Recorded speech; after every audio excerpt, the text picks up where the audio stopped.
ನಿಮ್ ಕಡೆ ಸಾಂಬಾರ್ ಅಂದ್ರೆ ನಮ್ ಕಡೆ ತಿಳಿಯುವುದಿಲ್ಲ, ನಮ್ ಕಡೆ ಡಾಂಬರ್ ಅಂದ್ರೆ ನಿಮ್ ಕಡೆ ತಿಳಿಯುವುದಿಲ್ಲ. ನಿಮ್ ಕಡೆ ಶಿರಾ ಅಂದ್ರೆ ತಲೆ ಅಂತ ತಿಳ್ಕೊತೀರಿ, ನಮ್ ಕಡೆ ಶಿರಾ ಅಂದ್ರೆ ಕೇಸರಿಬಾತ್ ಅನ್ಕೊತೀವಿ. ಎಂತದು ಎಂತದು ಹಾಡುದಂತ ಕೂಡುದಂತ ಕುಡುವುದಂತ ಹೆಂಗಪ್ಪ ಹೆಂಗಪ್ಪ ಹಾಡುದ್ ಹೆಂಗ ಕೂಡುದ್ ಹೆಂಗ ಕುಣಿಯದ್ ಹೆಂಗ.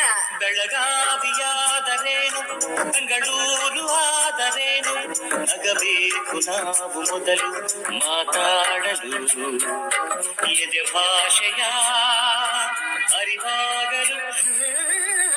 ಹುಬ್ಬಳ್ಳಿಯಾದರೇನು ಭದ್ರಾವತಿಯಾದರೇನು ತೆರಿಬೇಕು ನಾವು ಮೊದಲು ನಲಿದಾಡಲು, ನಾವೆಲ್ಲರೂ ಸರಿ ಹೋಗಲು.